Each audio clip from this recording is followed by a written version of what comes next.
আলাইকুম। দেশি হোক বিদেশি ভাইয়েরা, আমিও খুবই অসুস্থ। আমার যত দ্রুত পারি আমার চিকিৎসার জন্য ঢাকা যেতে হয়, কিন্তু আমি যাইতে পারতেছি না। আমি টাকার অভাবে বিছানায় পড়ে আছি এখন। আমার অবস্থা খুবই খারাপ। বিদেশি দেশীয় ভাইয়েরা যারা পারেন আমার, তারা একটু দ্রুত একটু সাহায্য করেন।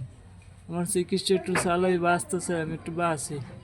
আমি অনেক অসুস্থ, আমি বর্তমানে বিছানায় পড়ে আছি।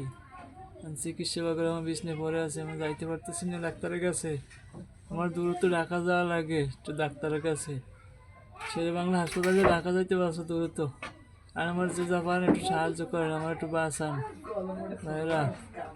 আমি আর হাঁটতে পারতেছি না ব্যথার বেলায়, অনেক ব্যথা করে, প্রস্রাব করে ওই জায়গায়। পিঠের ক্ষত হয়ে গেছে, ক্ষত এখান থেকে বসতে আছে না। আমার শরীরে আর কুলাইতে পারতেছি না আমি আর। আমার পারেন একটু দ্রুত, আমার যা পারেন আমার দুই চারটে যা পারেন একটু সাহায্য করেন, তাড়াতাড়ি একটু ডাক্তার দেখায়।